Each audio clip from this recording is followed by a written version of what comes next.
Welcome to the City of Florissant Podcast, your go-to source for news, events, and stories from our beautiful community. Hi, I'm Mayor Tim Lowery. Welcome to another edition of the Mayor's Podcast Show. With me today is Evan Hendricks. Evan is the manager for Fusion 314, our Esports arena out at the Egan Center. Can you tell us a little bit about the Esports arena? Yeah. Fusion 314. We're doing great over at the Egan Center. We open 7 days a week, 3 to 10 during the week, 10 to 10 on the weekends. Lots of birthday parties, private events. We got a couple weekly tournaments that we host, and things are going great. We're about 2 years in and going strong. Very good. I'd say it's been very successful. There's no doubt about it. One of the more successful things I think we've done in quite a while.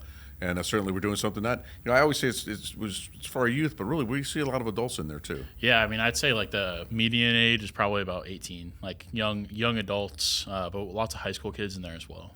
It seems like it really gets crowded with the high school kids right after school. Yeah, I mean, we got a good relationship with McClure North over there. We host their esports program, so they got about 25 to 30 kids practicing 3 days a week, and then just proximity, it's a fun spot. It's free to come in there, so we want to have it full.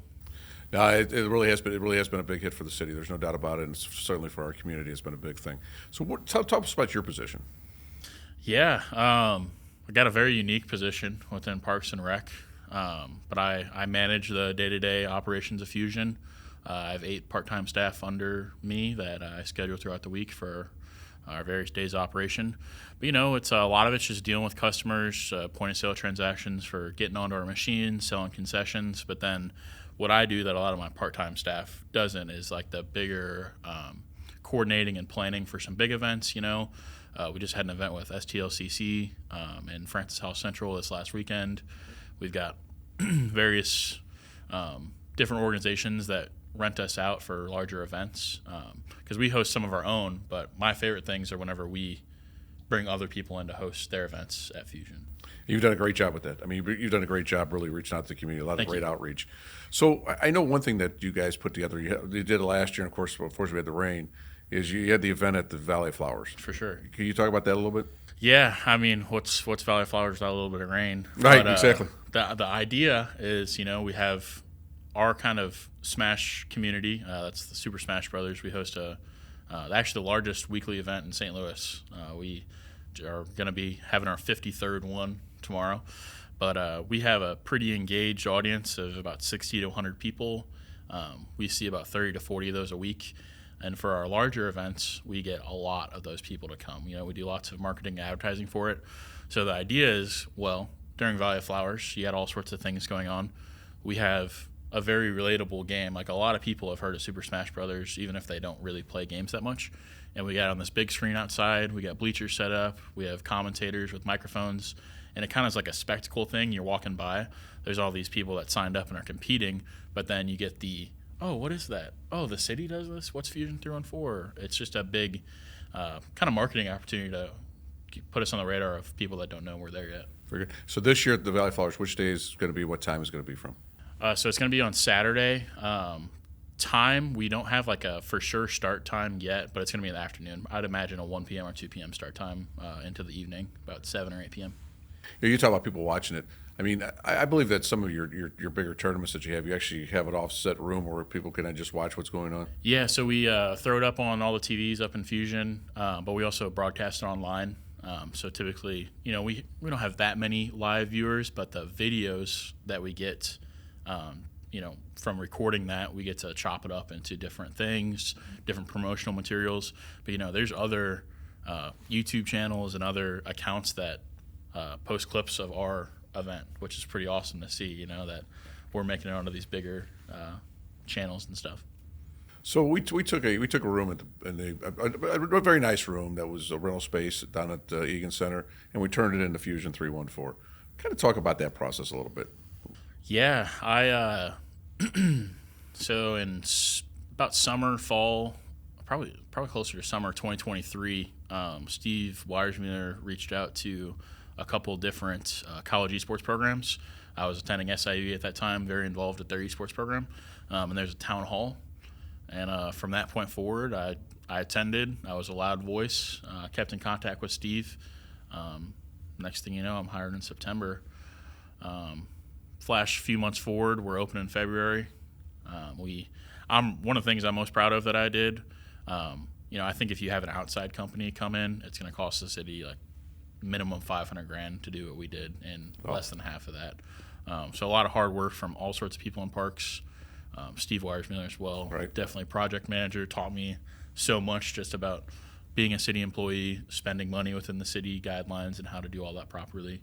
But it was so awesome. I got to travel around in college to all sorts of different centers, playing Overwatch for SIUE.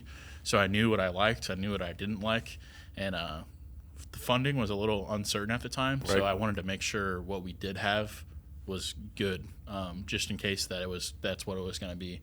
But thankfully, we did good enough to where we're receiving ongoing funding. And Yeah, like I said, it really has been a big hit with the community. There's no doubt about it. I mean, there's times I know that like every machine is busy and full, and people are in there just enjoying themselves. Especially for those like Winterpalooza or like open house type events at the Egan Center. Like it's such a big draw for the kids. Originally, I think the previous director saw it as kind of like a loss leader to get new people in, because we don't have as many young folk coming through. But with Fusion, we get to bring them to the center, give them a reason to come out and see our amenities, and So what are the popular games? I would say like Fortnite is for sure with the younger crew. Okay. One of the more popular ones. All the sports games are super popular as well. They push those out every year. They're the same thing, but the newest, shiniest one always when it comes out is super popular. But also, Super Smash Brothers and Mario Kart on the Nintendo Switches, some of the more popular titles. So the other thing is that if you're not necessarily a type of gamer where you're not there, we actually offer board games also. Yeah, we've got a massive board game collection. You name it, we pretty much got it.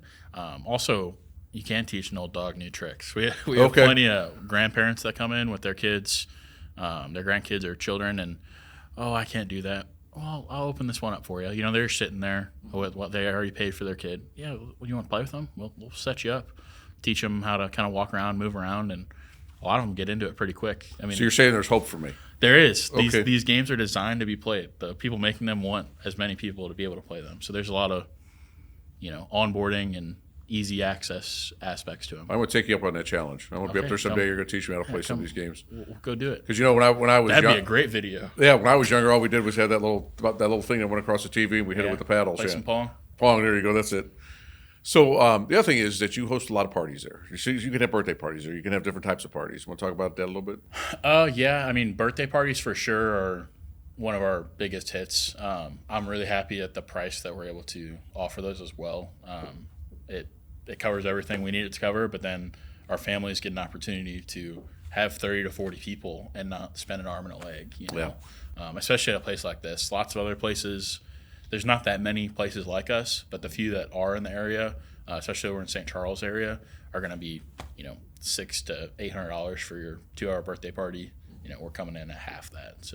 So Evan, when this idea came to me, that Steve Wyersmiller about this idea that came to me about esports, I knew that other cities had these. So I went around, I talked to other mayors, city managers of some of these other cities, and they just told me not to do it, but they've not had a lot of success at it. Why do you think we've been successful and they have not? What makes us successful? Well, not to toot my own horn here. I think me being younger and in the space has helped a lot with knowing. I've been to a bunch of other centers like this across the country, so I got to gain what I liked, what I didn't like about those various centers. But we actually have a dedicated position for it. It's not like we want to start doing this too. Can you do this? It's from the get-go. My position was made to start this, and I think that really helped. That was my focus. From the time I got hired in September to the time we opened in February, my whole world was revolving around, okay, let's make an esports center. It wasn't Fusion 314 yet. That hadn't been existed. It was just, let's make an esports center, and we wanted to make it as good as possible. We didn't know if we were going to have reoccurring funding, so everything that was there is pretty high quality, top of the line, and I think people appreciate that. And it's not just it's a rec center esports facility. No, this is an esports center that's in a rec facility. Big difference. Yeah. Very good. So what are some of the upcoming programs? We just talked about the Valley of Flowers, but what else we got upcoming here in the next couple months? Yeah, so I got the end of March, we have a junior college, so it's through STLCC. They're hosting a big Midwest regional event that's going to bring 8 to 12 colleges into the space. I've got a Track Mania event at the beginning of next month, which is like a racing game that's still on the computers, but that's a big one I'm looking forward to. We got our summer camp coming up. We did our first summer camp last summer. It was very successful. All the families were, are you doing it again next year? We want to do it next year. So that's, for your first year, the best compliment you could get, Right. But other than that, we have our just open play time that people can come in and play.